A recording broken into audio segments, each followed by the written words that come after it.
Hello, I'm Isaac Hayes III, founder and CEO of Fanbase, and I'm here with a very important message. We are at a turning point in the Black community where we must have equity in the apps we use that scale to billions of dollars. But this time, we own the infrastructure, we own the culture, and we shape the future. And Fanbase is the future. Fanbase combines the free functionality of Instagram, TikTok, and YouTube into an all-in-one platform built for the evolution of social media and monetization. With over 1.4 million users, that's real proof that we are shifting the conversation of tech ownership and equity for creators. So right now, I want you to go to startengine.com/fanbase and invest today. The minimum to invest is $399. That gets you 60 shares of stock in Fanbase at $665 a share. This marks a turning point in Black ownership of social media. If we don't take this opportunity to own social media right now, we will always be customers to our own creations. And that can't go on. So once again, go to startengine.com/fanbase and invest today. We must own the platforms where our voices live, our stories matter, and where our culture drives the world. Thank you.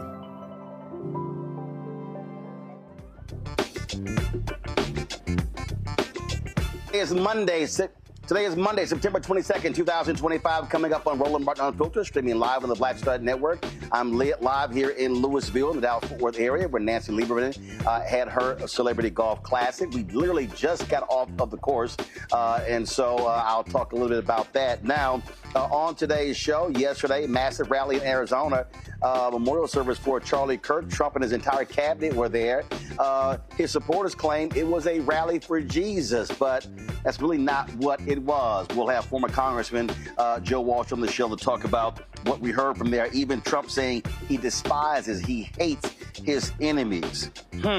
Democratic Congresswoman Ilhan Omar, Minnesota, is calling up the GOP-controlled House for their failed attempt to censure her over comments related to the fatal shooting of Charlie Kirk. Disney decides to put Jimmy Kimmel back on the air. We'll tell you about that on the show as well. Plus, Washington Post columnist Karen Attiah claims she was fired for speaking out against political violence and racial double standards. She'll join us to discuss this as well. Plus, Donald Trump denigrates another Black female reporter. Ebony McMorris of American Urban Radio Network will join us here on the show. Folks, it is time to bring the funk. I'm Roland Martin Unfiltered on the Black Stud Network. Let's go. He's got it.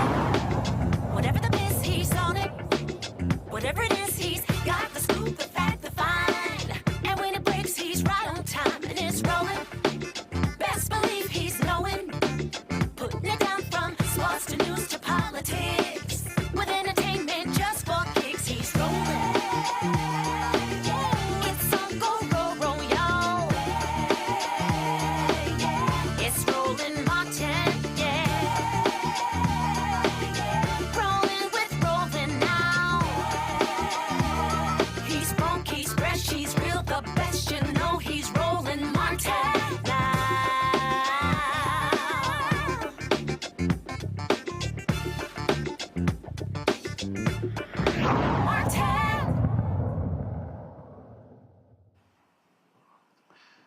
Yesterday, folks, upwards of 100,000 people were at a NFL stadium in Arizona for memorial service for Charlie Kirk, who was shot and killed on the campus in Utah. Donald Trump and his entire cabinet were there as well. There, of course, you had various speakers there, including his widow, Erica Kirk, who also spoke. But what really struck folks was the tone coming from the person you're seeing right now. This is literally what he had to say about political opponents. In that private moment on his dying day, we find everything we need to know about who Charlie Kirk truly was. He was a missionary with a noble spirit and a great, great purpose. He did not hate his opponents. He wanted the best for them. That's where I disagreed with Charlie. I hate my opponent. And I don't want the best for them. I'm sorry. I am sorry, Erica. But now Erica can talk to me and the whole group, and maybe they can convince me that that's not right, but I can't stand my opponent. Yeah, nobody's convincing him of anything because he degrades anybody and everybody. Joining us right now is former Illinois Congressman Joe Walsh. He is the host of The Social Contract with Joe Walsh, his particular podcast. Glad to have you back on the show, Joe. Here's what was interesting. I was looking at Eric Erickson and other people who were commenting, and they were talking, Joe, about, how this was nothing like Paul Wellstone's rally. This wasn't a political rally. This was a rally for Jesus. It was a religious rally. And I'm sitting there going, do y'all act like we couldn't see and hear what was being said? Hey, Roland, always good to be with you, my friend. You know, Eric Erickson and the rest of them can go jump. Think about this. Jesus was all over that stadium yesterday. Everybody touting and preaching Jesus, and yet the leader of that gathering, the party leader, is the very antithesis of Jesus. And just think about that, Roland, for a moment, right? Donald Trump is the very antithesis of Jesus, and yet everybody in that stadium voted for Trump. They all support him. They all, by the way, when he said, I despise my political enemies, I hate them, the crowd cheered, the crowd laughed. Man, they can never, Roland, get over my friends on the right. And look, the reason I love coming on with you is because I come from the right, and I'm a reformed MAGA gangbanger. You know this, my friend. I know this. Cruelty and hatred sell on the right. It just does. Yeah, it does. And so, listen, I don't have any problem with anyone having a memorial service. I don't have a problem with anyone talking about Jesus Christ. I'm a Christian. But let's be real clear. If we're going to start talking about Jesus Christ, then we're going to talk about what Jesus preached about, what he talked about. And that is not the agenda of Donald Trump and MAGA. And it wasn't the agenda of Charlie Kirk and Turning Point USA. Yes, and Roland, thank you for speaking some truth there. I knew Charlie Kirk well. He was like a son to me. We went our separate ways when Trump came on the scene. Charlie Kirk was a Christian nationalist, Roland. Christian nationalism, white Christian nationalism, is all about making America formally a Christian country. Man, that is antithetical to America. It's antithetical to Christianity. And so many of those folks in that stadium yesterday, Roland, they are Christian nationalists. They want a religious war so that America can formally be a Christian country. Man, we separate religion from the state. These folks don't want that. And if you listen to Stephen Miller, what he had to say when he talked about, evil, and he was frothing at the mouth. And look, we know exactly who he is and what he stands for. And what gets me is then they get upset when people don't agree with it. Then they get mad if folks don't buy into what they're selling. And again, they act as if we don't have ears and eyes, and therefore we can't hear or see. Roland, they're trying to silence us. They don't want people to speak, and I've been pounded by this. Don't speak poorly of the dead. Again, it's horrible that Charlie Kirk was killed, but it is so darn important for us to identify what's going on because, Roland, this is what my former political party is, and everybody listening to us now needs to understand this. The most powerful animating force in the Republican Party is Christian nationalism, white Christian nationalism. This is the base of the party. It's no longer some fringe movement, and it was on display yesterday. And for those of us who love this country and love freedom and democracy and the freedom to worship however the heck we want to worship, man, we got to call this out for what it is. So former Democratic senator from West Virginia, Joe Manchin, was on Fox News. I guess he has a new book out or something like that. And I can't believe he even let these words come out of his mouth. Listen to this. President Trump is the person who can basically bring us together. And I'm praying that he's able to say, listen, enough's enough. Come on, we're all Americans. We've got to live in this world together in our country and keep it the greatest country on earth. We can't do it by tearing each other apart. And I'm really hoping, I believe in him, I believe he can do that. And with that being said, he's able to calm down all this rhetoric right now. And those who want to basically still spew it, then that's fine. It's going to show you being on the extreme. Roland, Joe, you and I... What the hell is he talking about? You and I have heard so much in the last 15 years. That is probably the most stupid, the most ignorant, the most ridiculous, and the most partisan thing I've ever heard Joe Manchin say. Roland Martin, he can't believe that. Donald Trump is the guy to bring us together. I don't know what Manchin's deal is. And by the way, Roland, I'm a new Democrat. I've only been a Democrat 3 months. Manchin left the Democratic Party. All he does is rip the Democratic Party when my former political party is an existential threat to our democracy. I don't, for the life of me, know what game Manchin's playing. Don't know what game he's playing, and we're not buying it. It's simply not true. And I'm just sitting here going, dude, this guy does not care about bringing us together. He says point blank, I hate my political enemies. I'm sorry. What else do you need to know?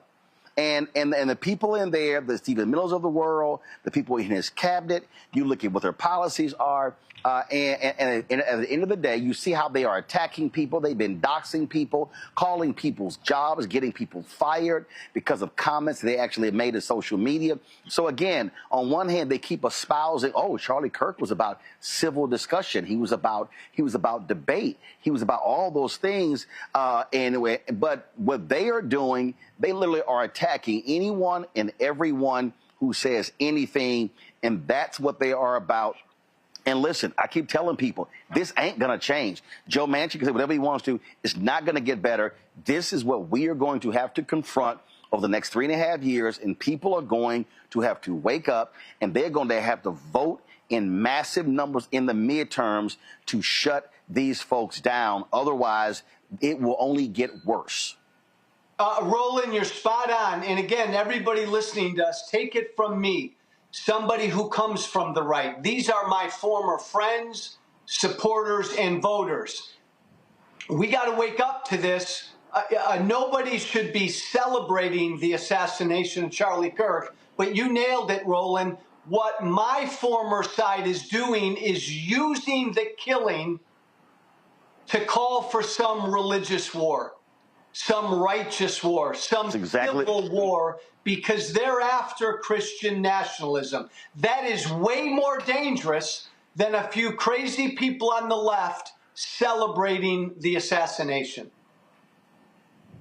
Absolutely, absolutely. Folks, check out The Social Contract with Joe Walsh. Download his podcast. Check it out. Joe, always a pleasure to have you on the show. Thanks a lot. Thank you, my friend.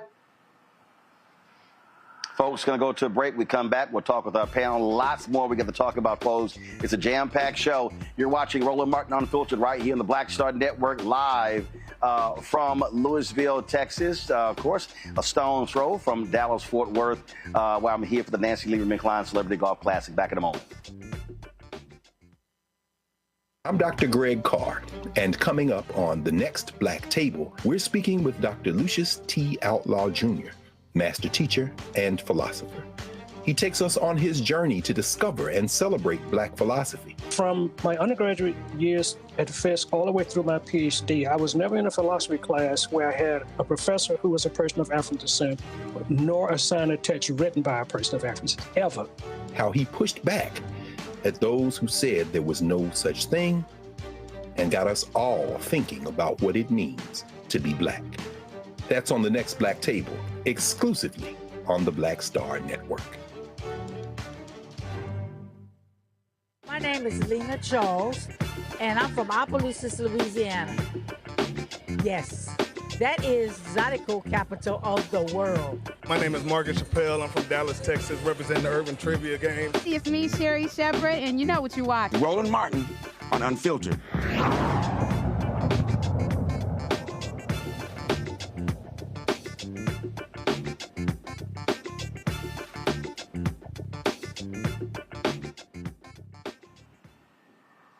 All right, folks, my panelists today, Cameron Trimble, CEO, Hip Politics, media and former White House senior advisor, joining us from D.C., Kelly Bethea, communication strategist out of D.C. as well. Glad to have both of you here. Cameron, it was crazy just, again, to look at all this commentary all I was seeing on social media yesterday, how they were trying to describe this event. It was outlandish to act as if, oh, if you were not participating in this and reveling in this, then you were not a Christian. That, to me, grossly offensive. To me too, as a Christian, as the son of a United Methodist bishop, I've been a Christian and heavily involved in my faith my entire life. As Joe Walsh pointed out, so many of the tenets of Jesus or so many of the tenets of Christianity are completely the antithesis of what Donald Trump and obviously what the Republican Party are spewing. Lack of forgiveness, lack of compassion, thinking about how much they want to take away, and they're cutting, whether it be for the poor, for the hungry, for education. I think he hit it right on the head in the sense that this is an opportunity to really us and them. And with some of our founding documents of this country have been about separation of church and state, about the opportunity for this to be a country where all people from all nationalities and definitely from all religions are able to freely practice, and for them to see those people like cheering at going after our enemies, to see them cheering about some of that stuff, it fundamentally shifted my soul. Like, I think if you would ask any pastor, any Christian, or anybody from any of the denominations in the Christian faith, like about some of those tenets, and you line them up to what was being spewed yesterday, you'd be on two sides of the page. But here's what we have to recognize, Kelly, and that is there's always been a difference between the Christianity that black people have practiced and that of a slaveholder religion.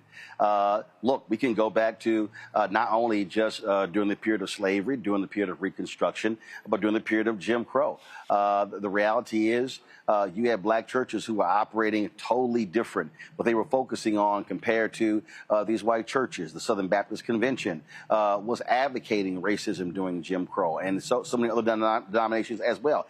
Dr. King said the most segregated hour is 10 a.m. on a Sunday morning. So it's not like what these folks have been practicing is any different than what they were practicing in the 1930s, 40s, and 50s. It really isn't. And I echo the sentiments of Cameron here, because I grew up in church as well, but I actually grew up in the church similar and almost aligned to what Turning Point preaches, what Charlie Kirk, I'm hearing that I can't be heard, but I will keep going. But when it comes to Charlie Kirk, white nationalism, Christianity as a whole, basically, I'm sorry. Okay. Kelly, keep going. Just keep going, Kelly. The issue with white nationalism and white Christianity is the fact that we are really in a situation where they do not believe the same things that black Christians believe. They simply don't. I feel like white Christians come from, or white Christian nationalists specifically, because I don't want to make too generalized of a statement, but white Christian nationalists come from a standpoint of conquering and colonization, whereas black people, we pray for survival. We pray to survive. We pray to live. White Christian nationalists pray to conquer. And when you come from those separate ideologies of thought, there's no way that you can be serving the same Christ, because Christ didn't come down to conquer. Christ came to save, which is why people pray to Christ, right? And further, when it comes to Charlie Kirk's comments, when it comes to his so-called Christian beliefs, everything has to have a context to it in order for you to feel good about anything that he said. Right? Everything that I've been hearing is like, oh, it's taken out of context. It's taken out of context. But the question that you really need to answer, you need to ask and answer yourself is, why do you need context for a racist? Why do you want to have context for something that was so vile in its infancy, in the small wording that he said? Why do you want a larger context surrounding such hatred? All right. Got to go to a break. We come back. We're going to talk to Karen Attiah, who was fired from the Washington Post. She's going to tell us exactly what happened. It's been 11 years there.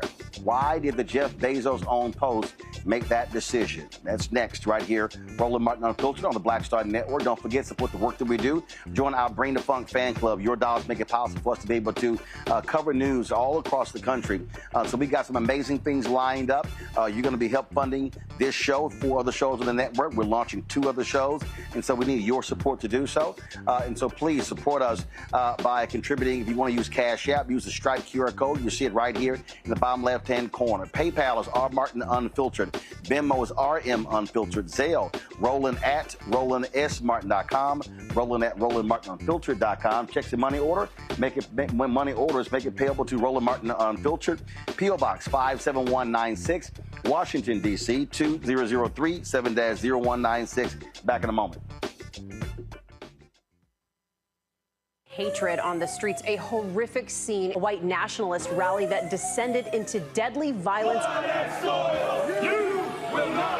White people are losing their damn minds. As an angry pro-Trump mob storms the U.S. Capitol, we've seen shooting. We're about to see the rise of what I call white minority resistance. We have seen white folks in this country who simply cannot tolerate black folks voting. I think what we're seeing is the inevitable result of violent denial. This is part of American history. Every time that people of color have made progress, whether real or symbolic, there has been what Carol Anderson at Emory University calls white rage as a backlash. This is the rise of the Proud Boys and the Boogaloo Boys. America, there's going to be more of this. Here's all the Proud Boys, guys. This country is getting increasingly racist in its behaviors and its attitudes because of the fear of white people. The fear that they're taking our jobs, they're taking our resources, they're taking our women. This is white fear.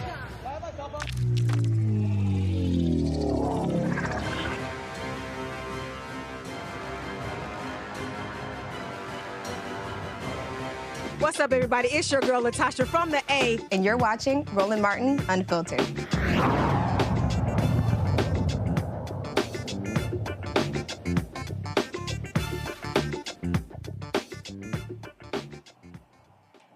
After 11 years as a successful columnist at the Washington Post, Karen Attiah has been fired. She claims that she was fired at the Washington Post because she was speaking out against political violence, racial double standards, as well as America's indifference toward gun issues. She did not hold back after the assassination of Charlie Kirk, criticizing conservative activists for calling for the firing of a number of people. Now she says her termination is part of a troubling purge in America. Karen joins us right now on Roland Martin Unfiltered. Karen, glad to have you here. First and foremost, okay, so it looks like we lost Karen, so let me know when we get her back, and then we'll move forward with that particular interview. What we're also going to be doing, folks, we're going to be talking to, in a little bit, Ebony McMorris, with Donald Trump's continuing, first of all, insulting black female journalists. Now, folks, now check this out. Okay, we got Karen back. All right, Karen, you there? Yeah, I'm here, Roland.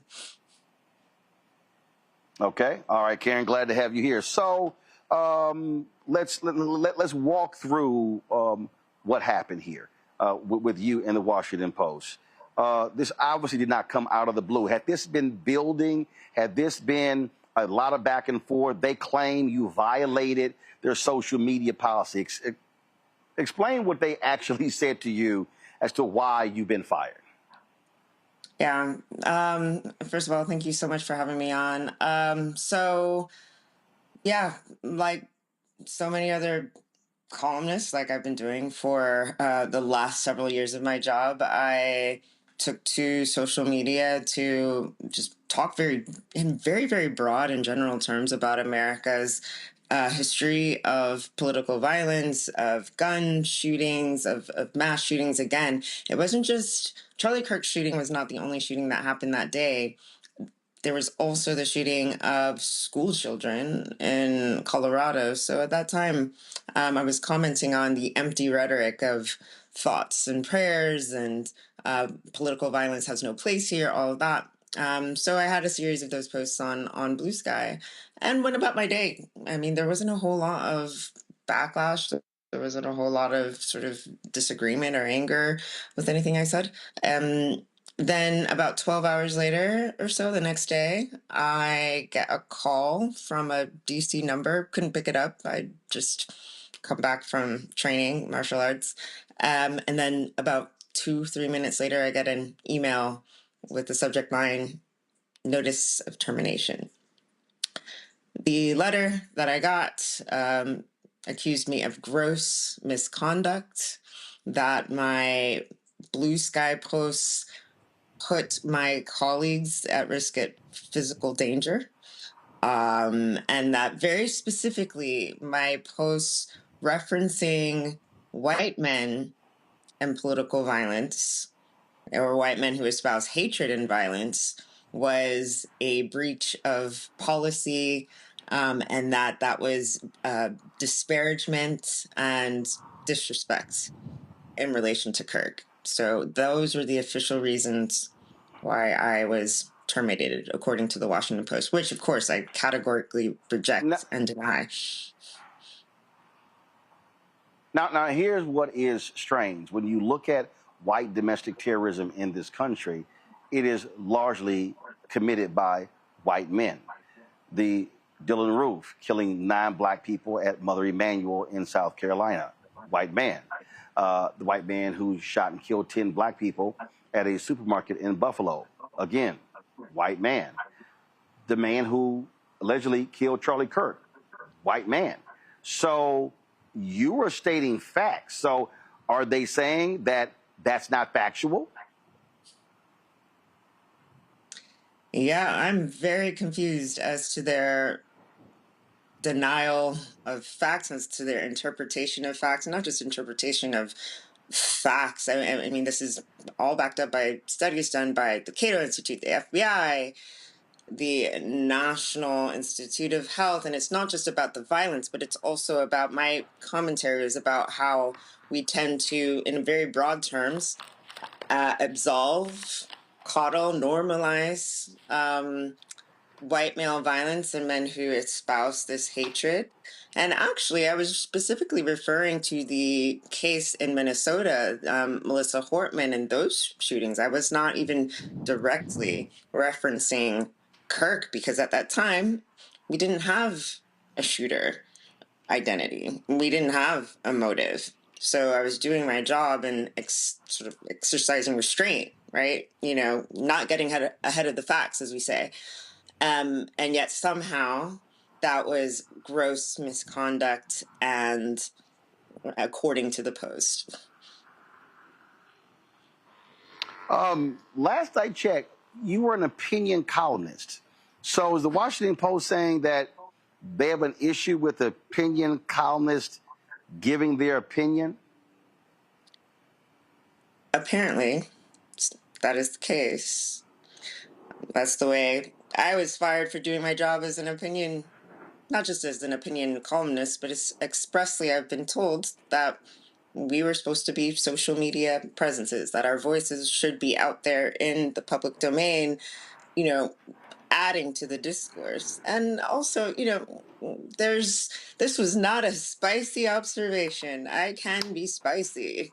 This was, if anything, this was not celebrating Kirk's murders. It was not celebrating political violence. This was lamenting our inability to get out of this doom loop of gun violence, of mass shootings. I'm from Dallas, right? Like, political violence has a cloud over my hometown from the Kennedy assassination. That too was a white man who killed another white man.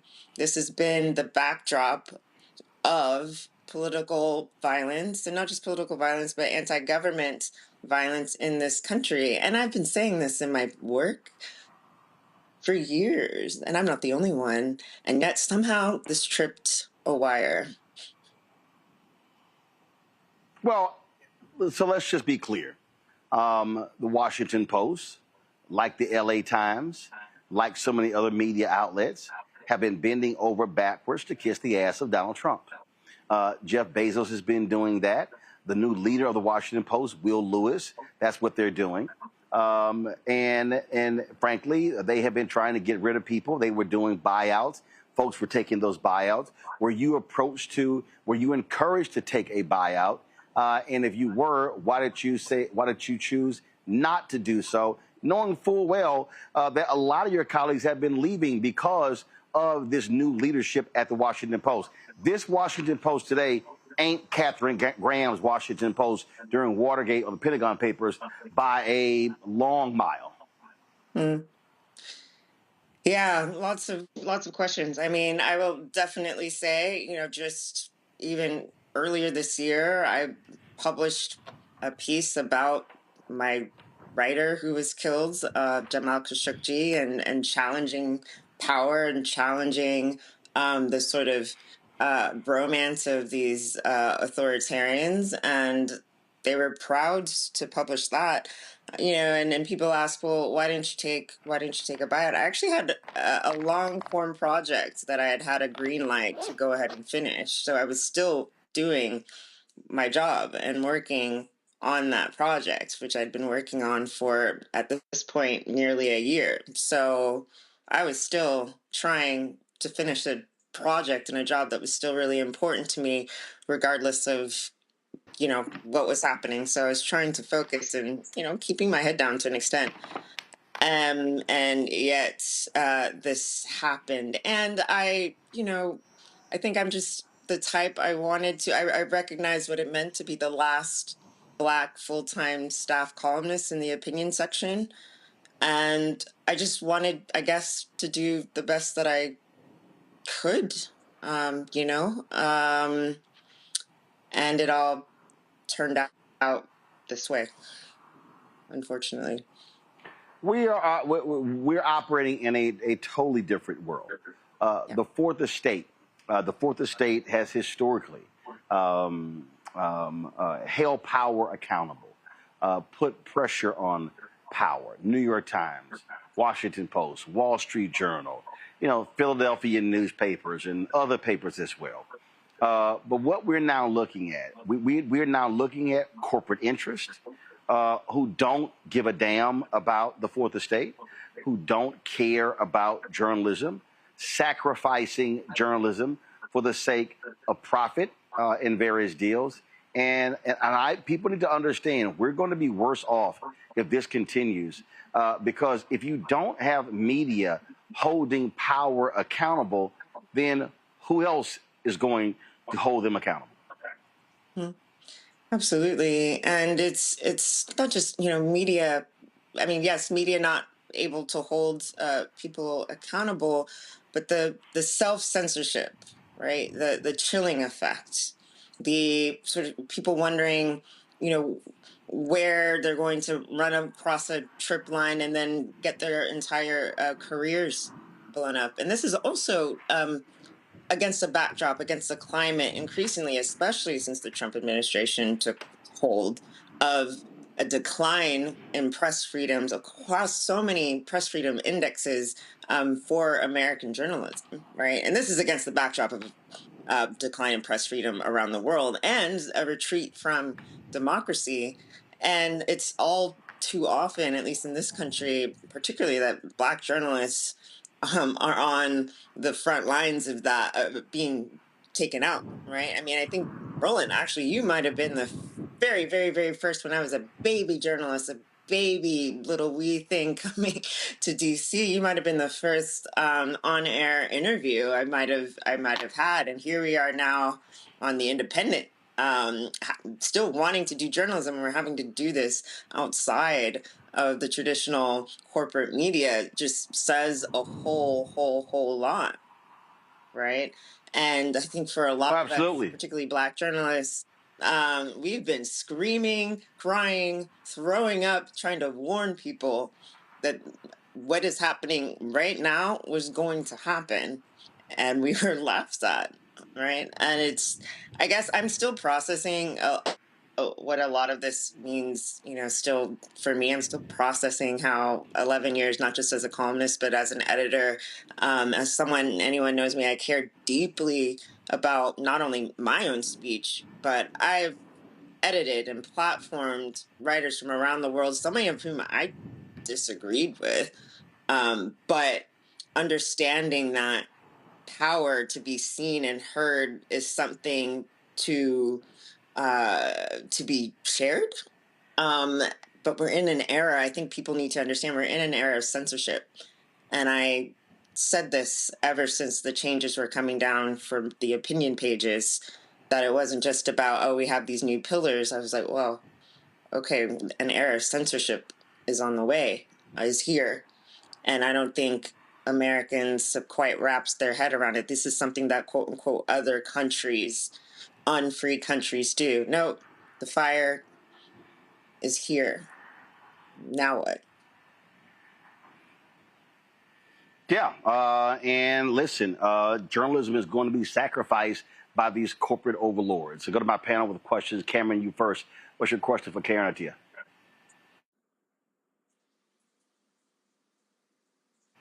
Oh, I'm not able to hear the question. Karen, I can't hear it. Cameron, you're on mute, bro. Can you hear me now? Can you hear me? Yeah, good. Now we can hear you. We all stand. Thank you. We all stand behind you and really praying for you in your next steps, and really hope you continue to use your voice, and even in independent media.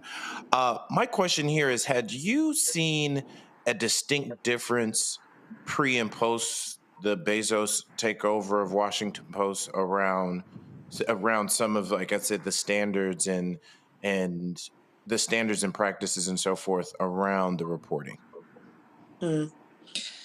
Good question. So my entire career as at the Washington Post was in the opinion section, which is I'm looking back on it now, like I'm like, wow, 11 years in the opinion section. So I had never been on the news side, which there's a slight distinction in the sense that the opinion side, we do get a wider berth latitude, right, to be able to still be beholden to facts. Of course, many opinion writers, columnists were former reporters. We still do our own reporting. It's just we get an opportunity to say more of what we think. So I was brought on I was actually brought on right when Bezos bought the paper. So this was 2013. So I was explicitly brought on to actually help with social media. And back in the day, I actually helped craft social media guidelines to help train other writers to be able to use social media quite well. So actually, the majority of my time in the opinion section has been about using the power of the pen, about using the power of the op-ed section and the editorial section. I actually used to write editorials to advocate, to have points of view. We were told by Bezos himself, I sat across in a room with Bezos himself. He looked us all in the eye, myself too, and said, I want you all to be provocative. I want you all to be swashbucklers, is what he said. And we were killing it. We were known for having pretty, an active, vibrant staff online and on TV. That was actually a part of, I think, the Washington Post's brand, as opposed to, certain, perhaps other competitors that were a bit more hemmed in as to what they could say on social media. We were actually, I think, pretty free as a major newspaper dealing with how to deal with the social media world and everything. So a lot of us young folk who were brought in during that time were actually quite diverse. Of course, not so much could be improved, but we actually had a lot of diversity of editors, a lot of diversity of producers. We were able to comment on a range of political and cultural things. So Black Lives Matter, Me Too, movements around the world. So it was definitely, not just a more open place, but a place where freedom of expression and advocacy for journalists. My colleague Jason Rezine was imprisoned. Bezos was quite behind the efforts to get Jason out. And then, of course, my writer, global opinions writer, Jamal Khashoggi, we really stuck our flag in being a home for the protection of journalists. So my head is spinning as to how we've gotten here where journalistic freedom now is, quote unquote, a risk to the Post, instead of something that they paraded around as their bona fides. It's a 180. Kelly. Thank you. Hi, Karen. One thing that has come about in this entire discourse, especially pertaining to your departure from the Post, is the concept of cancel culture versus censorship, right? And I do not personally believe that that they're synonymous. So in your opinion, what do you necessarily think happened as far as the difference between cancel culture and censorship? Can you see how that line was towed, or frankly, just all the way stepped on, crossed, what have you? And how is that impacting journalism as a whole? Yeah. I'm glad you asked this question, because I think what is going on, I've always thought the sort of cancel culture name trend was sort of a trend, was sort of a way for people with bad ideas to claim that they were unfairly being victimized and pushed out. Frankly, I think a lot of it, given that cancel culture, the idea of being canceled actually came from Black pop culture. This idea that Black people, especially marginalized people, especially, were getting a bit more of the mic, particularly, I guess, under the Obama administration, particularly when it came to sort of Black Lives Matter, and particularly when it came to the rise of the internet. In my mind, I always thought that that was a bit of the backlash, not so much about the cancel culture, but that white folks especially weren't centered. Right. So equating not being censored with being canceled was one thing. I think what we are seeing now is beyond cancel culture. It's beyond disagreement. If anything, if there was a lot of, wow, we just don't like your opinion. Wow, you're just wrong. Here's what we think. Here's the female perspective. Here are the marginalized perspectives that never make it into the pages. What this Frankenstein is, I'm calling this is annihilation culture, because this is not about a debate. You don't get the FCC involved in with a comedian's night show and say that is cancel culture. That is, we will threaten not only your job, but your institution. We will chill the entire sector. People are getting doxxed over this issue, losing not only their livelihoods, but their safety. People are getting death threats over this. And we actively are hearing people in the administration, this is a challenge. Will we still have a First Amendment? Right? That's not just cancel culture. That is an annihilation, a desire to not have free speech. That is a desire to eliminate your perceived enemies. That, to me, is an annihilation culture, which is chilling and frightening. And in the context of what I know you all were discussing with the Charlie Kirk memorial event yesterday, I think we should take that into account in terms of what we have, at least left, of our free speech rights right now. Also joining us right now is Dr. Julianne Malveaux, economist, president emerita, Bennett College. Glad to have you here. Julianne, you're talking to Karen Attiah, formerly of the Washington Post. Yes, Karen, I'm a big fan of your work. I'm following it, don't agree with you all the time, but I do think that you're a great writer, and I appreciate what you've done. I am concerned. I like the term that you use, annihilation culture, because that's kind of what's going on. It's just erasing opinions. To what extent, as we look at what's happening right now, with you, but with many others, and in the context of what I call the canonization of Charlie Kirk, they made him a saint. They're going to give him a Presidential Medal of Freedom when he calls black women stupid. Put a pin in that. But to what extent do you believe, because I read the pieces that you wrote, I didn't see anything egregious in them. To what extent do race and gender play in the way that you were essentially canceled? And what do you think that those of us who are not only your fans, but also folks who want to hear both sides, can do about what happened to you?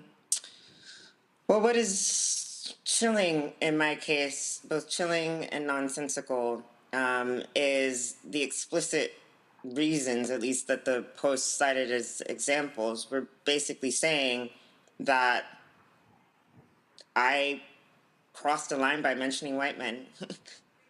And actually, if you go back to my commentary, I didn't say all white men. I didn't even say some white men. I made a very specific description and relative clause. I said violent white men, right? So for me as an opinion columnist, particularly one that focuses on race and gender, you're saying that I can't talk about white men? Are they now violent white men, excuse me, is violent white men a protected class?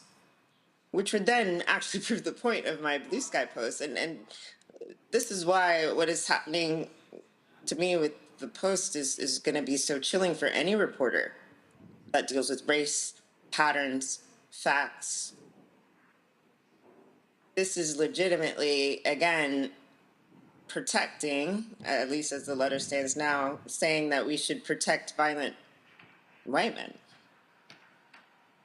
And so to that extent, I can say, obviously, that is how race and gender is directly tied into. I know there was a lot of sort of misinformation or assumptions that it was because I had talked about Charlie Kirk's, just one post about Charlie Kirk's views on Black women and their lack of what he claimed of brain processing power and stealing white men's slots. But actually, what the post was saying is not only that, as according to the letter, I'm still trying to wrap my head around it, not only that my references to violent white men factually posed a risk to them, was a gross gross misconduct, but that right, I mean, it's setting a really, really, really sort of dangerous precedent for anyone who wants to be able to write accurately about this country, not just me. And not only write, but also to give their opinion. Last question for you, Karen. What's next for you? What's your plans? Well, stay tuned. Obviously, I categorically reject and deny what was brought up in that letter, and that this was a wrongful action that they took against me. So stay tuned for more on that. But right now, I am on Substack. So you can find me at the Golden Hour on Substack. I am also, because this is not the first time I've been canceled with talking about race. I taught race and media at Columbia University, and that class did not get renewed. So I am actually in my rogue radical professor era. So I'm teaching race, media, and international affairs on my own, online, in the next few weeks. You can go to resistancesummerschool.com and sign up. I am teaching this to a version of my Columbia course online for 7 weeks. So we'll be talking about everything from the beginning of the League of Nations in 1919 and the Racial Equality Clause to colonial papers to the Black press. So I'm just really determined to still keep going, even if these, institutions are caving and are being cowardly. We still have to keep going anyway. So for those who want to still take my class or to contribute towards scholarships for others, you can sign up for as low as $100 for recorded lectures and guest speakers. I had a great summer pilot this summer with 500 students and 40 scholarships. So I'm going to keep teaching. I'm going to keep doing my thing. So I'm not going anywhere. Well, again, look, that's important. Look, 2013, I love CNN. That was 12 years ago. Spent 6 years there. Haven't missed it one bit. Left TV One 7 years ago. Haven't missed it one bit. And so the reality is journalists continue to do the work and because the audience is there. It's just a simply matter of having to build it and not having to wait and rely on corporate media. And trust me, I think it's going to be a whole lot of people who are going to be trying to do the exact same thing because journalism today at these companies is not what it was 10, 20, 30 years ago. Karen, we appreciate it. Thanks a lot. Roland, thank you for support. Always. Thank you. Thanks a bunch. Folks, when we come back, we're going to chat with Ebony McMorris, American Urban Radio Network, the latest black female journalist attacked by Donald Trump. You're watching Roland Martin Unfiltered right here on the Black Star Network. I am here in Louisville, Texas, where Nancy Lieberman Klein had a celebrity golf tournament. So as you see, the golf course is the backdrop. And so we had a great time out there on the course. And so, yeah, it was pretty cool out here. Great day. And a nice breeze going right now. All right, folks, I'll be right back. In my book, The Power to Persist, I share 8 simple yet powerful habits, a blueprint for transforming obstacles into opportunities and pressure into purpose. Just as they fueled my rise from the South Side of Chicago to a national stage. And on the Power to Persist podcast, I bring that blueprint to life.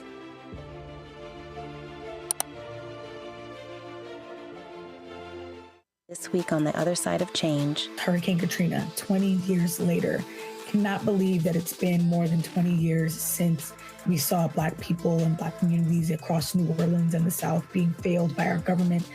But it's a harrowing lesson. We're going to unpack how race and class intersect in ways and how we need to talk about this government doing more for our communities. Again, you're watching The Other Side of Change only on the Black Star Network. Hello, I'm Isaac Hayes III, founder and CEO of Fanbase, and I'm here with a very important message. We are at a turning point in the Black community where we must have equity in the apps we use that scale to billions of dollars. But this time, we own the infrastructure, we own the culture, and we shape the future. And Fanbase is the future. Fanbase combines the free functionality of Instagram, TikTok, and YouTube into an all-in-one platform built for the evolution of social media and monetization.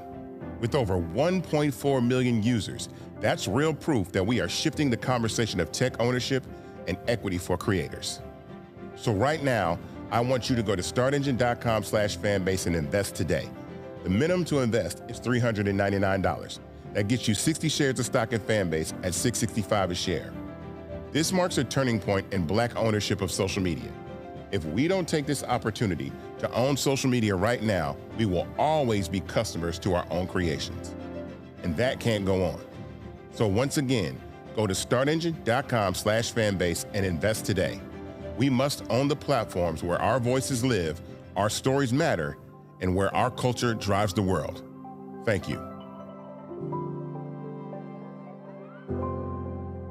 I'm Dr. Greg Carr, and coming up on The Next Black Table, we're speaking with Dr. Lucius T. Outlaw Jr., master teacher and philosopher. He takes us on his journey to discover and celebrate Black philosophy. From my undergraduate years at Fisk all the way through my PhD, I was never in a philosophy class where I had a professor who was a person of African descent, nor assigned a text written by a person of African descent, ever. How he pushed back at those who said there was no such thing and got us all thinking about what it means to be Black. That's on The Next Black Table, exclusively on the Black Star Network. Carl Payne pretending to be Roland Martin. Holla! You ain't got to wear black and gold every damn place, okay? Ooh, I'm an alpha, yay. All right, you're 58 years old. It's over. And you are now watching Roland Martin Unfiltered. Uncut, unplugged, and undamn believable.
All right, folks, we know that Donald Trump is a vile, disgusting individual. The first time he was there, he attacked numerous journalists, specifically female journalists. Even more specific, black female journalists. It was April Ryan. It was Jamel Hill. It was Yamiche El-Sindor. It was Rachel Scott. Well, the other day in the Oval Office, when reporters were asking various questions, Ebony McMorris from American Urban Radio Network posed a question to Donald Trump regarding the National Guard in Memphis, and this happened. Mr. President, and we're going to be going in quiet. You're really obnoxious. I'm not obnoxious, but I'm trying to ask you, what about your plans for really Memphis? Obnoxious. I'm not obnoxious, but I am asking, what are your plans for Memphis? Many people want I'm not going to talk to you until I call on you.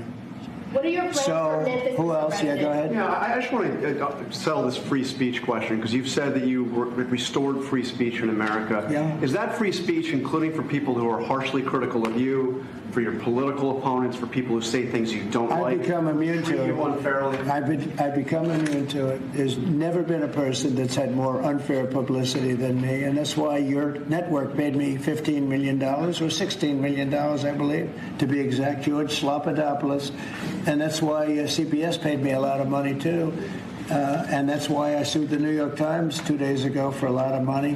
Because I'm winning. I mean, I'm winning the cases. And the reason I'm winning is because you're guilty, John. You're guilty. ABC is a terrible network, a very unfair network, and you should be ashamed of yourself. NBC is equally bad. I don't know who's worse. I think they're equally bad. And, you know, for you to stand there and act so innocent and ask me a question like that. But look, you paid a big price because you were dishonest, John.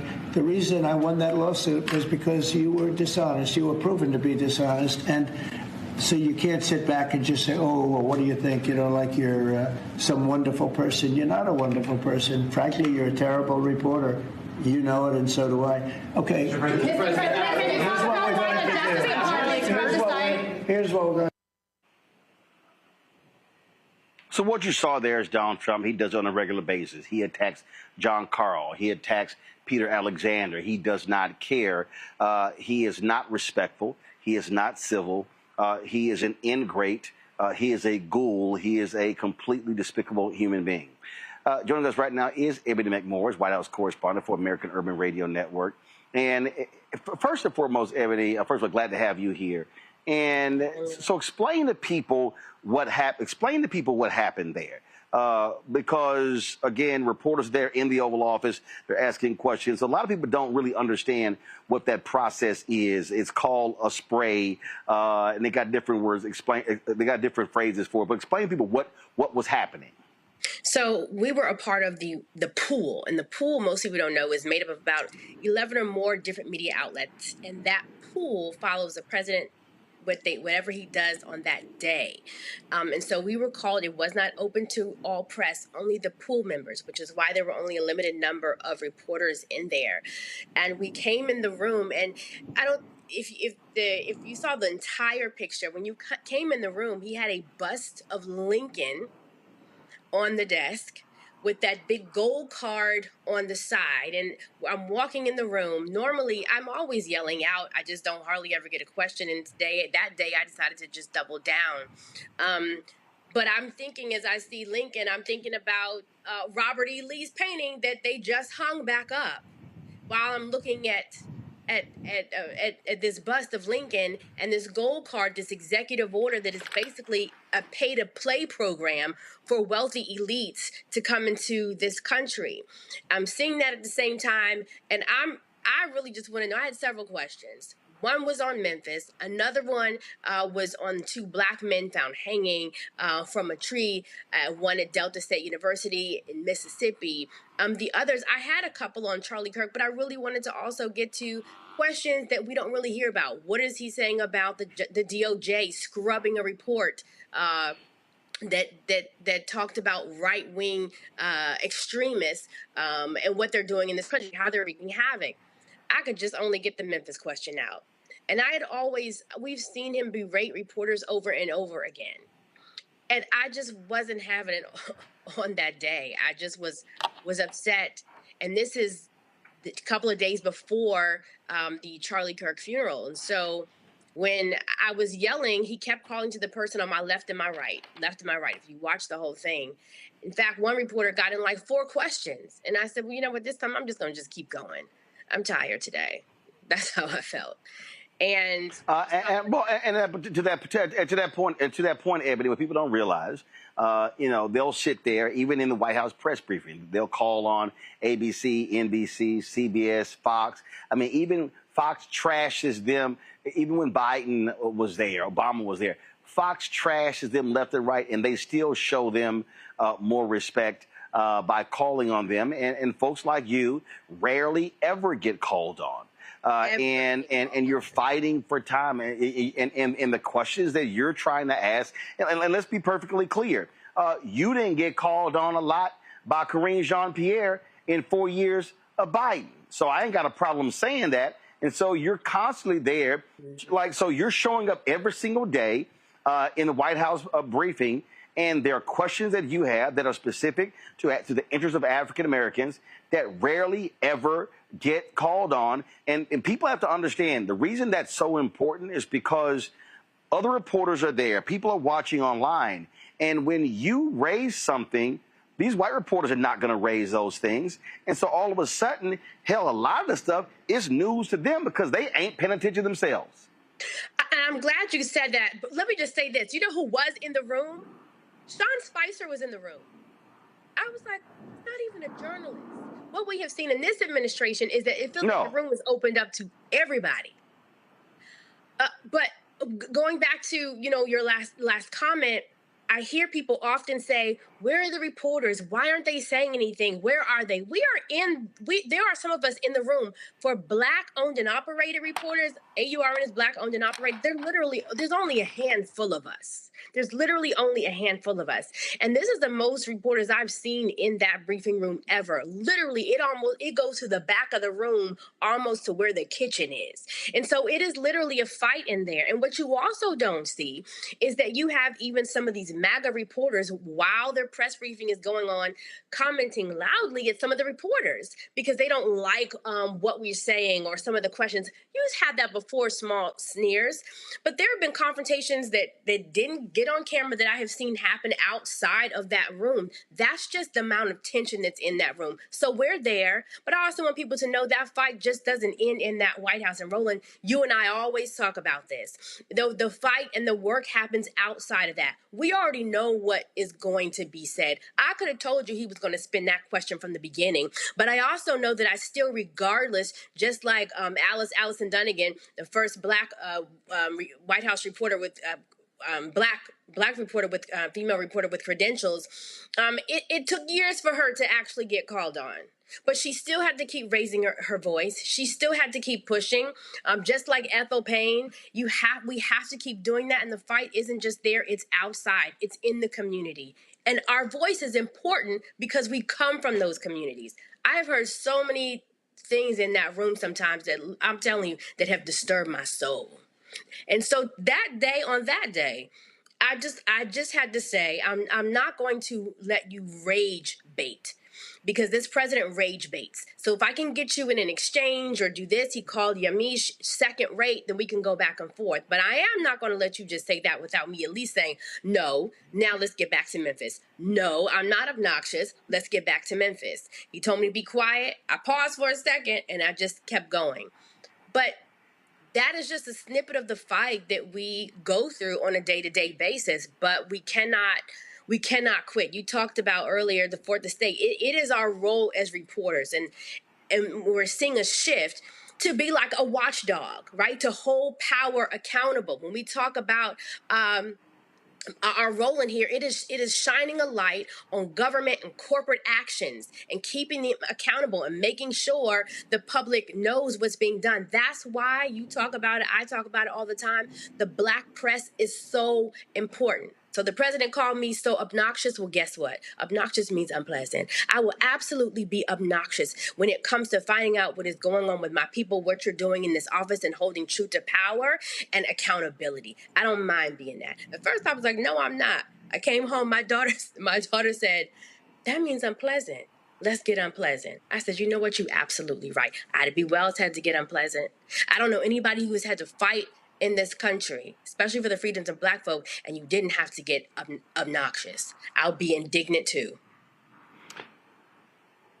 You know, one of the things there, of course, when he called you obnoxious, you're like, no, I'm not. So typically what happens when he attacks reporters, they don't say anything back, they don't respond. And you were like, nah, you ain't going to sit here and try to call me out. And I'm just going to sit here and just suck it up and take it. He got 4 sentences. He got over 4 sentences in with the other reporter. And my face was like, are you going to cut him off? I get it. It'll throw you off in the beginning. But I'm like, you're not going to get 4 sentences on. I mean, he berated him. I was like, at some point, can somebody in here cut in? But that was his fight. I did what I had to say and just shut it down. You're not going to get the whole sentence out. But at the end of the day, our role is so important, right? And because we're trying to figure out what to do at this time. He started off, Roland, talking about Charlie Kirk, and we always say this, no, that was a heinous crime. It was horrible. No one should do that. But I was troubled in my spirit because I am tired of white Christian nationalism draping itself in this martyr language, right? And so we end up risking, we end up sanctifying oppression, and they end up nailing themselves to the cross, right? But we have seen white nationalism, this language just nail itself to Jesus. We've seen it during Reconstruction. We've seen it during Jim Crow. We've seen it, I mean, even on January 6th, they marched to the Capitol and they prayed. They prayed. They kneeled and prayed. You are not going to do that. And so it's dangerous. And it happens, and we have to call it out. And they are choosing, I would say, empire over church, government over church, even though they say they're coming in the name of church. So that was weighing heavily on me on that day too. But I just had to say, what is going on in Memphis? Questions from my panel. I'll start with you, Cameron. One, thank you for standing up, and thank you for pushing back. I don't think, as a former White House aide and having been in those rooms, having seen the pool reporters, it takes a lot of courage in those settings to really stand up and push back, against, especially against a president like this. And that's where my question is often my experience, having seen it up close, and which we've watched over the years, often there's almost while there's competition amongst all the different reporters and trying to make sure their questions and their questions get answered or they get quoted, get their quotes, there's also some sort of, like, I won't say like brotherhood, sisterhood, but there's some sort of like shared collective. And often you sometimes will see reporters who may stand up or may push back or may follow up with that same question if your question didn't get answered. Have you seen in covering Trump these last 9 months, and covering the White House these last 9 months, have you seen other reporters or other outlets either stand up for you or kind of follow up on the questions you may be shouting out that get overlooked, and they following back up and like repeating them or being helpful to try to get some of your questions into their questions that do get answered?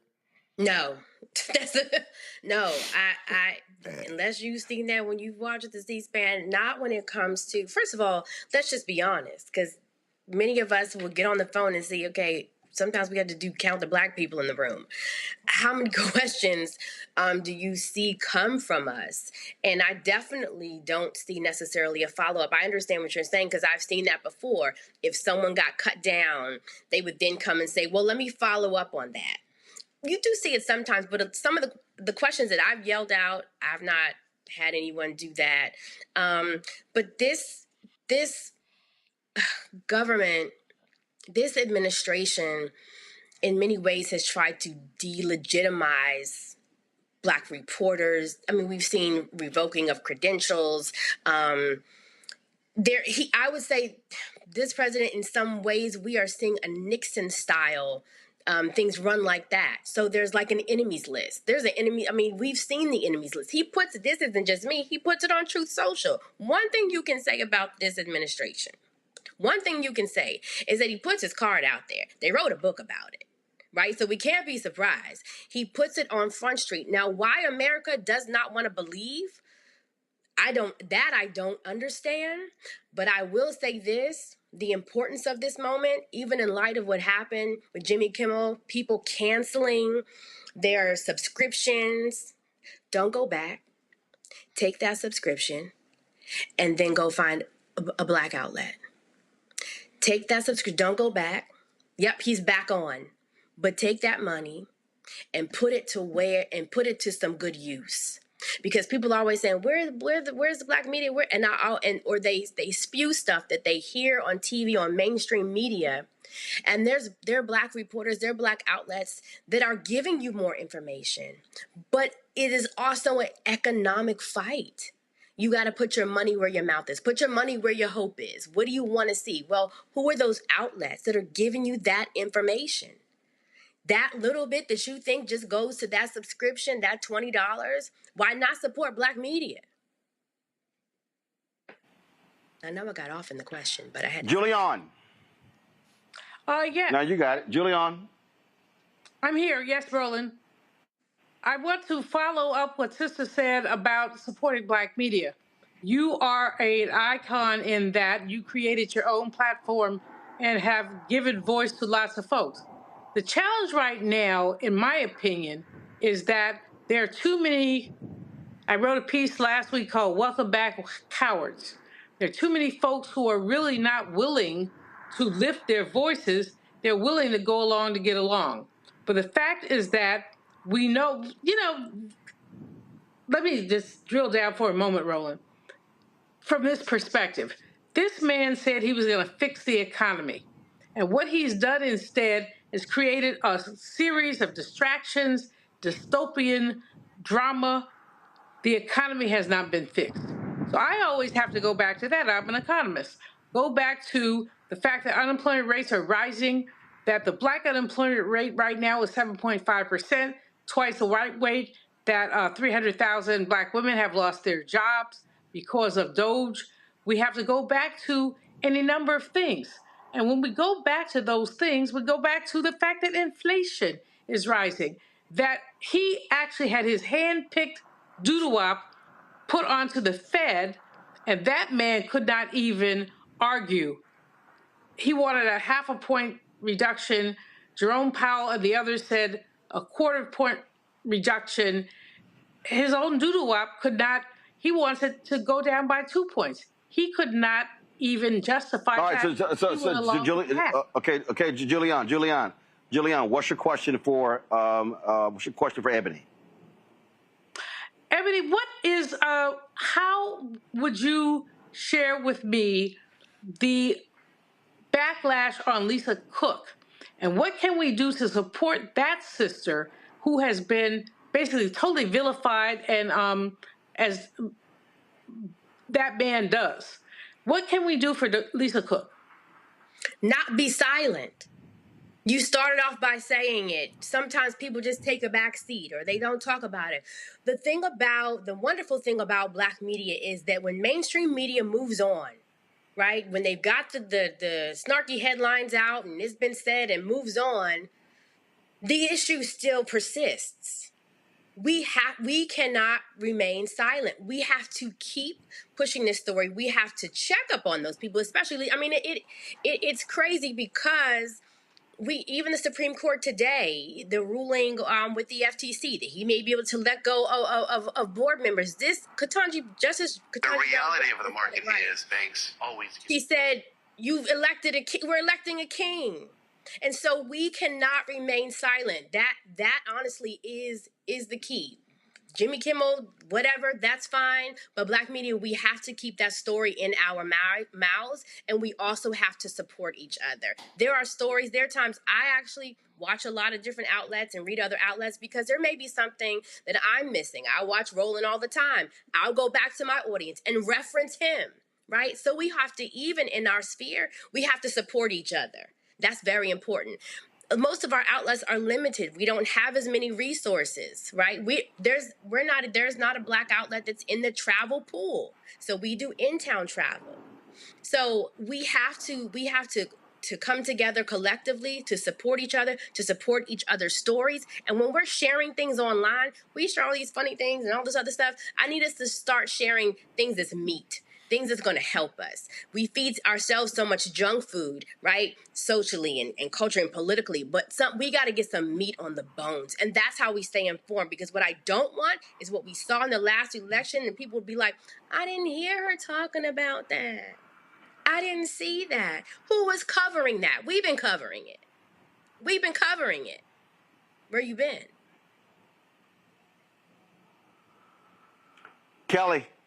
Sure. So, Ebony, I'm a fan of your work as well, and I want to almost reiterate the question that I gave to Ms. Karen Attiah earlier regarding the differences between cancel culture and censorship, because what I saw in that clip of you on C-SPAN was censorship.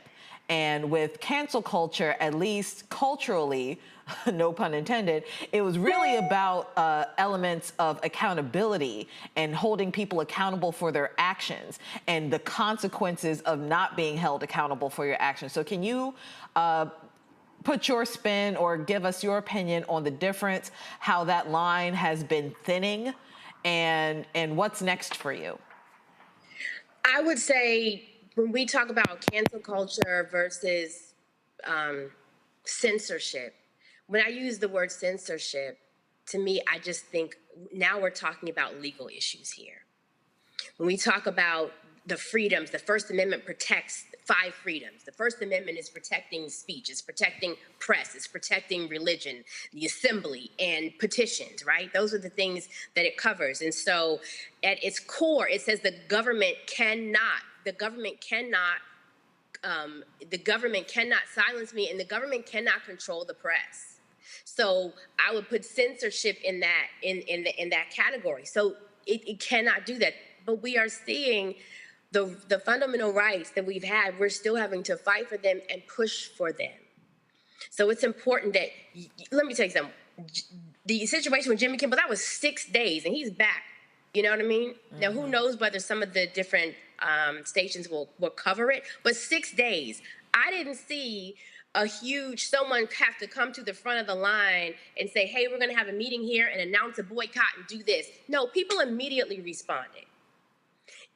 People had to drag people to the table for Target fast. Mm-hmm. They had to have news conferences. We had to have this. Okay, what day we starting? Okay, let me go get all my stuff first we shouldn't have to prepare. It's go time. I'm not going to put my money in a place, as we always hear Dr. Carr says and repeat, where I am funding my oppression. I don't need a press conference anymore. It's go time. 6 days. Come on. If we galvanize like that on so many other areas, what could we do in 6 days? What could we do? I think people need to understand the power that they have. Media, we have to use the power that we have. And yes, sometimes it's scary, because when President Trump got in office, I did have to have a conversation with family and friends. Let me just tell you what can happen sometimes. Let me figure out how to prepare. And for those, I'll say this lastly, doesn't matter what your industry that you're in, because we saw this happen with government workers. We have seen during this presidency, a president who has tried to censor and go after companies. If you are supporting boycotts, he has gone after people and tried to push executive orders for people who are trying to peacefully protest. That's something that I have a right to do. So there's censorship going on all around. But on the meantime, and I know, Roland, you talk about this, while we are in our industries and working, build on the side. Because you never know when the rug is going to be snatched out from under you. And then we also have to support each other. We have to have the word community in our mouth at all time. No one is coming to save us. And that's absolutely true. Ebony, we appreciate it. Keep handling your business there at the White House. Look, we got to be there to challenge them, to push them, to prod them, and let them understand that we ain't backing down. We ain't going nowhere. Not at all. Thank you, Roland. Thanks a lot, folks. When we come back, Congresswoman Ilhan Omar. She has some tough words, and oh my God, MAGA is losing their minds, including golfer Phil Mickelson. He is really upset. He wants her to go back to Somalia. Sounds like she's getting under his skin. Maybe she should give him some golf tips, because he sucks on the Live Golf Tour. You're watching Roland Martin Unfiltered right here on the Black Stud Network. In my book, The Power to Persist, I share 8 simple yet powerful habits, a blueprint for transforming obstacles into opportunities and pressure into purpose.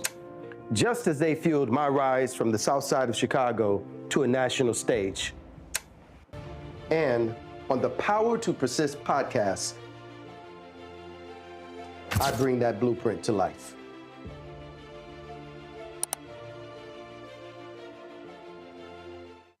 Hello, I'm Isaac Hayes III, founder and CEO of Fanbase, and I'm here with a very important message. We are at a turning point in the Black community where we must have equity in the apps we use that scale to billions of dollars. But this time, we own the infrastructure, we own the culture, and we shape the future. And Fanbase is the future. Fanbase combines the free functionality of Instagram, TikTok, and YouTube into an all-in-one platform built for the evolution of social media and monetization. With over 1.4 million users, that's real proof that we are shifting the conversation of tech ownership and equity for creators. So right now, I want you to go to startengine.com/fanbase and invest today. The minimum to invest is $399. That gets you 60 shares of stock in Fanbase at $665 a share. This marks a turning point in Black ownership of social media. If we don't take this opportunity to own social media right now, we will always be customers to our own creations. And that can't go on. So once again, go to startengine.com/fanbase and invest today. We must own the platforms where our voices live, our stories matter, and where our culture drives the world. Thank you.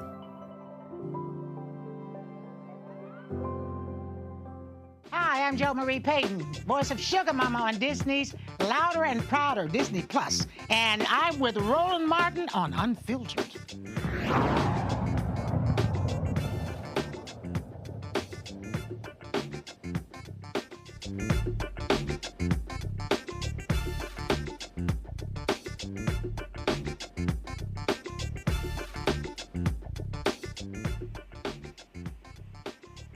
Folks, Congresswoman Ilhan Omar, she is driving these MAGA people out of their minds. They were so upset because she was on MSNBC, on a weeknight show, and she had some critical words about Charlie Kirk and the right.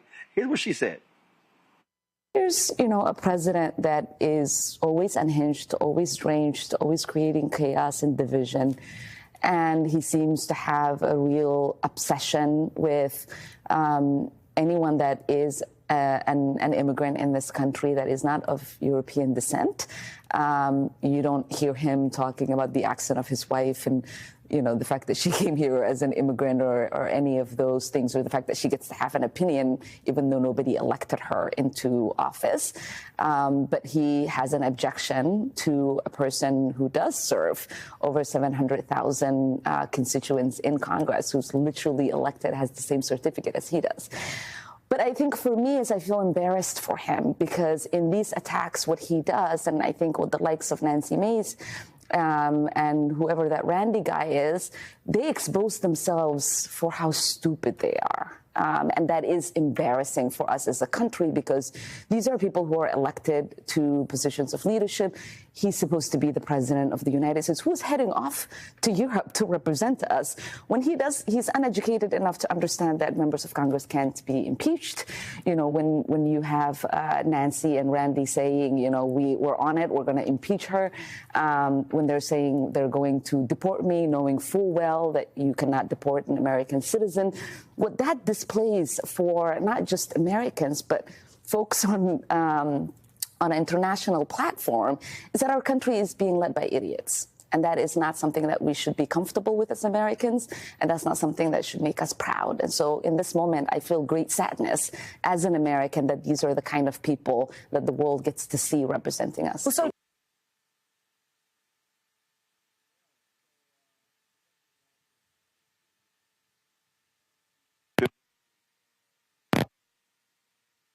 let's see here. Professional golfer Phil Mickelson wasn't happy at all. Y'all, this is what he tweeted. He goes, Ilhan spews hate every time she opens her mouth. She came here fraudulently and will hopefully be sent back to Somalia soon. Phil, she ain't going nowhere. So, I mean, I know you conservative white guys, y'all can't handle that. And do y'all notice that these women of color just drive them crazy? I mean, they cannot stand Congresswoman Ilhan Omar, who'll be on our show later this week. They can't stand Congresswoman Jasmine Crockett. They love attacking her. They love attacking Congresswoman Ayanna Pressley. They love attacking Congresswoman Alexandria Ocasio-Cortez. They love attacking Congresswoman Rashida Tlaib. And so, you know, I think, you know, I would think, Kelly, these people, they hate women. But they sure can't stand women of color who they can't stand women of color who speak their minds, who's not afraid of them. Well, I wouldn't even say that they hate women. I would say that they hate themselves, because most of, if not all of their rhetoric has some type of projection attached to it. It's like you're calling her stupid, but she's very well educated. You know who wasn't very well educated? Charlie Kirk. You're talking about people who have called us moronic, demonic, stupid, you know, pick a word that is negative and evokes vitriol. It's coming from a place that you see in yourself. It has nothing to do with us. It has nothing to do with black women. It has everything to do with the fact that you don't like change. You don't like the fact that you are no longer being centered in a narrative that has nothing to do with you. You are projecting. You are projecting and hiding behind this veil of Christianity that, frankly, if Christ today came down, like apparently he's supposed to do in a couple hours with this rapture talk going on, I don't think your clothes would be folded and you would be in the ether with your Lord and Savior. I don't think you would recognize your Lord and Savior, considering that he was a Palestinian Jew and dark-skinned with hair like wool. That's not the one that you're worshiping. I don't know what you're worshiping, but it's not the God that I serve, right? And it is sad that it has come to this. It is sad that we are in a state of affairs where you are literally seeing the mediocre failing up and disparaging those who actually put in the work, who actually do care about this country, who actually want it to succeed and be better, right? And not just trying to reserve remnants of a history that was negative for, frankly, everybody involved. Well, it's interesting that... Go ahead, Julian, go ahead. I'm looking at Phil Mickelson, a mediocre golfer. You know more about golf than I do. But, you know, he's peaked, and then he's dropped. And so he has something to say about Ilhan Omar, who is brilliant, who is amazing. All of the squad are really talking about the centrality of the Constitution. The Constitution, flawed though it may be, really does speak to voice. They don't want voice. They want hegemony. And that's what they're attempting to deal with. They're trying to canonize Charlie Kirk, making him a saint, which he wasn't. Tragedy that he died, oh well. But I'm not being flippant. But the fact is that when someone is canonized for calling black women stupid, he's being canonized for disrespecting black women, canonized for dealing with all of that. Is disgusting. But more than that, what we're seeing right now is an attempt to change the narrative about this country. Even the founding fathers did not believe that we were a Judeo-Christian country. This is what they want. They want to erase anyone who does not fit into their narrow white occasion, of essentially the narrative. And so it's important, Roland, for you to be out there. It's important for a whole list of people to be out there. It's important for us to resist this nonsense, because it is nonsense. But so many people, I'm really looking at some of our Democratic legislators who are trying to play nice. You cannot play nice with evil. You simply cannot play nice with evil. Well, Karen, I love that Omar and Crockett are just driving these people insane.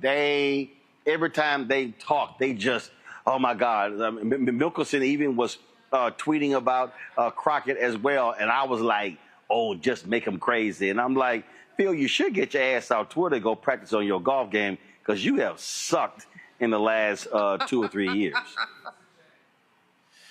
Yeah. I think what something that's really interesting that is coming up is that, and I think it has happened, it's not just been the Charlie Kirk assassination, it's not just been this Phil Mickelson tweet, but something that has been laid to bear is how many followers, how people really feel. That's one thing I will, if I'm going to give Trump some credit for, is that he's allowing people to really show their true colors. And I think this, even as we talked in the previous segment, and understanding the power of our convening, the power of our dollar, the power of our protest, we can really kind of see who's for us, who has been living behind a veil of nicety, and now that they're kind of unleashed and feel they have unfettered access to be able to say whatever they want, to be able to come after our elected leaders, to be able to come after Black women, to be able to come after Black men, to be able to come after Latinos, be able to come after so many different groups. I think it allows us to now kind of see clear-eyed, who are we supporting? I mean, Phil Mickelson, I mean, like I said, I know we're ragging on where he is in the golf game, but he's, I mean, objectively a golf legend. He's done so much. But now it lets me know, hey, I'm not supporting any Phil Mickelson's golf clubs. I'm not supporting any Phil Mickelson because I'm an avid golfer. I'm not doing, whether it's his golf balls, his shoes, is any of it, that. I don't need to put my dollars there. I don't need to, as you say, fund my oppression. I think I'm so proud of Congresswoman Omar. I'm so proud of so many of those the few that are standing up, especially on the Democratic Party, and they continue to be inspiring to so many more people. It actually makes me feel good because, like I said, now we can kind of see people's true colors, and it allows us to know, all right, you know what? When this all subsides, when this all, as we move forward, we know who we're not supporting. We know whose dollars, those 1-point-some-odd trillion of Black spending. That's what we need to be taking note of. Like, hit them where it hurts. The thing they seem to only care about is the money. So let's make sure we're not funneling money back into our oppression, back into those people who will gladly see us gone, gladly see us wiped off the earth. Well, the last couple of weeks have certainly shown me who I will be unfollowing and blocking as well on social media. All right, going to a break. We come back. Why is the Trump administration trying to hide the hunger data in America? And another racial gerrymandering case, this time out of Alabama. I'll have those details for you when we come back right here. Roland Martin Unfiltered on the Black Star Network here at in Louisville, Texas. Of course, this is the Lakes at Castle Hills. This is where Nancy Lee McCline had her golf tournament. And so an absolutely gorgeous, gorgeous day. And so y'all know I got the best of both worlds, sitting here playing golf and doing Roland Martin Unfiltered. Somebody got to do it. Might as well be me. Back in a moment. I'm Dr. Greg Carr, and coming up on the next Black Table, we're speaking with Dr. Lucius T. Outlaw Jr., master teacher and philosopher. He takes us on his journey to discover and celebrate Black philosophy. From my undergraduate years at Fisk all the way through my PhD, I was never in a philosophy class where I had a professor who was a person of African descent, nor a sign or text written by a person of African descent, ever. How he pushed back at those who said there was no such thing and got us all thinking about what it means to be Black. That's on the next Black Table, exclusively on the Black Star Network. This week on The Other Side of Change. Hurricane Katrina, 20 years later. Cannot believe that it's been more than 20 years since we saw Black people and Black communities across New Orleans and the South being failed by our government. But it's a harrowing lesson. We're going to unpack how race and class intersect in ways and how we need to talk about this government doing more for our communities. Again, you're watching The Other Side of Change, only on the Black Star Network. Hello, I'm Paula J. Parker. Truly proud on the Proud Family, Louder and Prouder on Disney+. And you're watching Roland Martin, Unfiltered.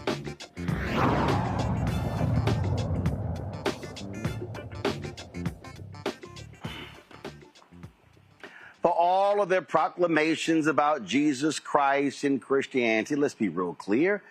MAGA doesn't care about poor people. Donald Trump doesn't care about poor people. And so it's evidence by what they have done. So check this out. The Trump administration, they're ending the annual hunger report.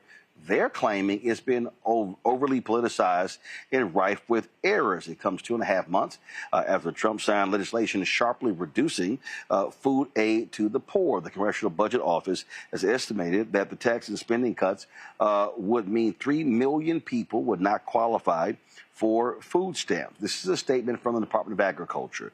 The U.S. Department of Agriculture announced the termination of future household food security reports. These redundant, costly, politicized, and extraneous studies do nothing more than fearmonger. For 30 years, this study, initially created by the Clinton administration as a means to support the increase of SNAP eligibility and benefit allotments, failed to present anything more than subjective liberal fodder.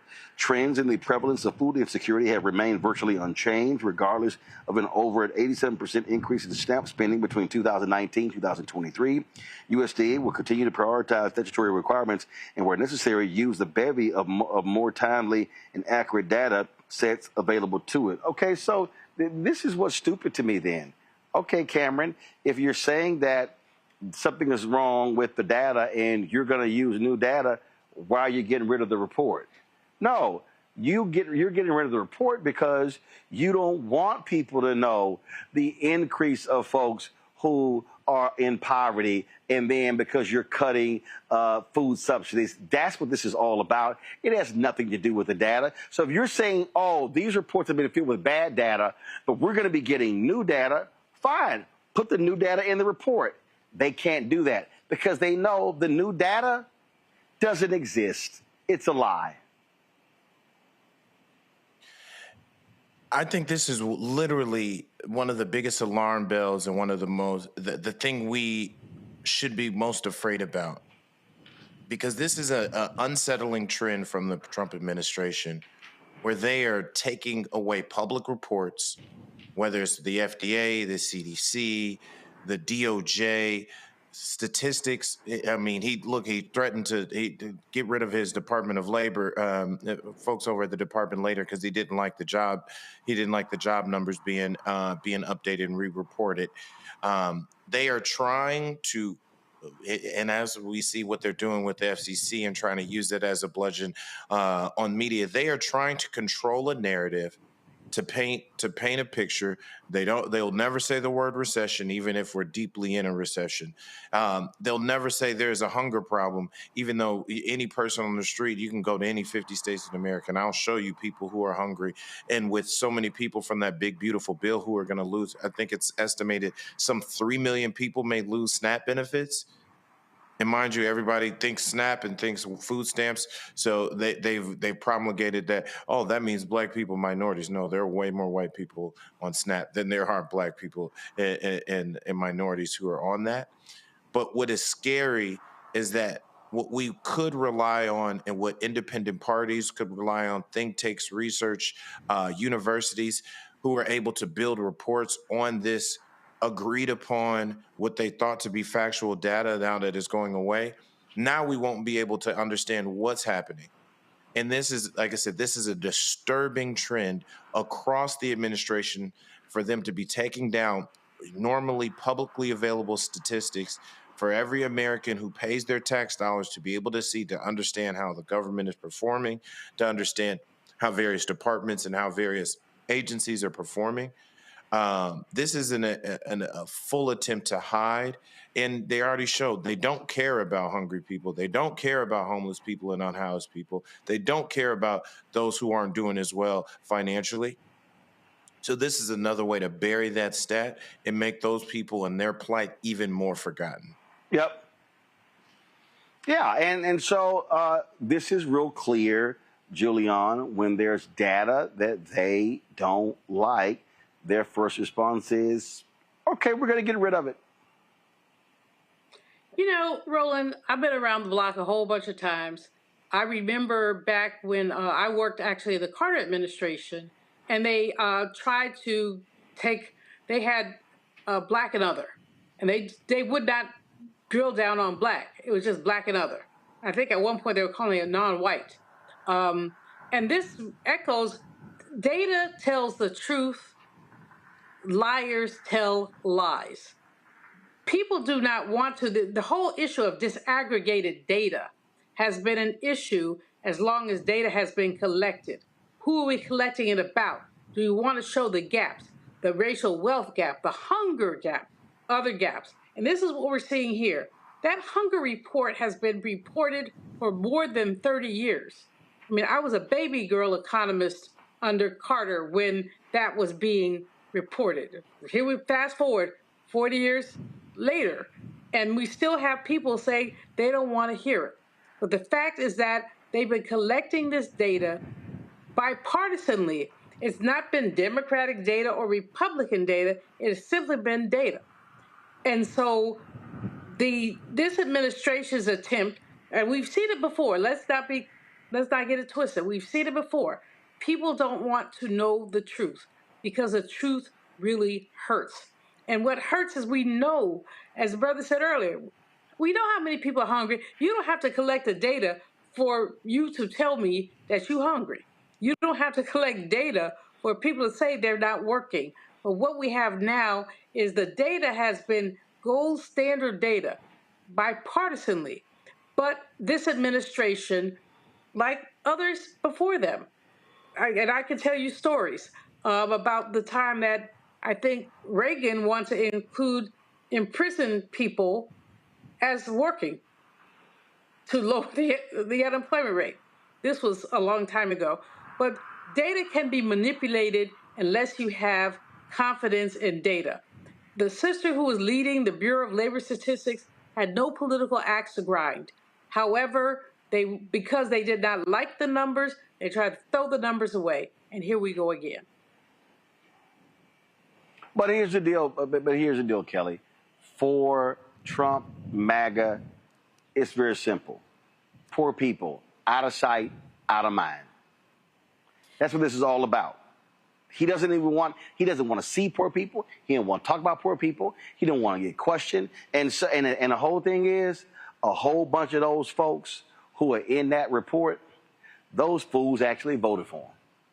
And that's what's really interesting about this. The fact that we're talking about USDA, who is the organization, the agency itself, is historically known for favoring white farmers, favoring non-people of color in ranching and landowning and all of these things, making sure, like gatekeeping programs from people who look like us so that they can benefit. Right? But what's interesting, and it's been alluded to by my colleagues here, but I want to bring the point home. In government, you can't get money without data. You cannot get money without data. What does that mean? These nonprofits that, help with food insecurity, that help with people who are unhoused, that apply for grants, that ask people for money. How do they ask people for money? They ask for sponsorships, they ask for grants, and they apply for these sponsorships and grants. And they use commercials, whatever marketing materials and marketing strategies necessary, right? But at the end of the day, at the heart of all of that strategy is data, and they pull it from what used to be nonpartisan sources such as the government. So when the government is saying that we're not going to collect the data, it's not even that it's inaccessible to you. We are stopping the collection of data. You are stopping money from getting into the hands of people who can help independently, people who can help these communities that look like me, that look like you, that look like your white counterparts, right? So it is not just a situation in which you don't want to deal with poor people. You don't want to deal with anything that says that, frankly, we're fucking up. All right, folks, last story here, and another example of when you have to follow the law. A federal judge has ordered Jefferson County, Alabama's largest county, to redraw the commission district maps. U.S. District Judge Madeline Haikala ruled that the current plan violates the 14th Amendment's ban on racial gerrymandering. The 2021 plan packed black voters into 2 districts, diluting their voting power elsewhere. The federal judge ordered the county they have 30 days to produce a new map, or the court will draw one itself. The NAACP Legal Defense Fund calls the ruling a victory for fair representation, while county lawyers are already preparing an appeal. And so, folks, we're seeing this all over the place when it comes to these maps. All right, y'all, that is it for us. Let me thank Julian. Let me thank Cameron. Let me thank Kelly for being on today's show. Let me thank all of the people here with the Nancy Lieberman Klein Celebrity Golf Classic and her charity for the great hospitality hosting your golf tournament today. I appreciate bringing me in. It was great to participate, seeing a lot of the folks here. My man Chris Arnold, Basketball Hall of Famers, Alex English, Rick Berry, and others. Of course, we're here at this gorgeous course, the Lakes at Castle Hills in Louisville. Y'all can see, of course, the course behind me. This is literally my favorite time of day. Like, sun is setting, so you see how the sun is setting on the golf course. Oh, my favorite time of day. So I might go out there hit some golf balls. All right, folks, that's it for us. Do us a favor, support the work that we do. We are building the nation's largest black newsroom, covering the issues that matter to us, and so your support is critical for what we're doing. The goal is to raise $1 million between now and December 31st, end of the year. We've got a couple of shows that we're launching. We're completely changing blackstarnetwork.com to be a news hub. Hopefully be launching that very soon. So all these things are happening. Your support is absolutely critical. And so if you want to support us, please use Cash App. Use the Stripe QR code. You see it right here to the bottom left-hand corner. You can also use that for credit cards as well. PayPal is R Martin Unfiltered. Venmo's RM Unfiltered. Zelle, Roland at RolandSMartin.com. Roland at RolandMartinUnfiltered.com. Checks and money orders. Make it payable to Roland Martin Unfiltered. P.O. Box 57196, Washington, D.C. 20037-0196. Download the Black Star Network app. Apple phone, Android phone, Apple TV, Android TV, Roku, Amazon Fire TV, Xbox One, Samsung Smart TV. If you want to get my book, White Fear, How the Browning of America is Making White Folks Lose Their Minds, you can do so. You can also, of course, get the audio version that I read on Audible. If you want to get our Black Star Network swag, our Roland Martin Unfiltered swag, do so by going to shopblackstarnetwork.com. Shopblackstarnetwork.com. You see our shirts. MAGA chose between woke or broke. They chose broke. We got FAFO, Project 2025, Black-owned media matters. Don't blame me. I voted for a black woman.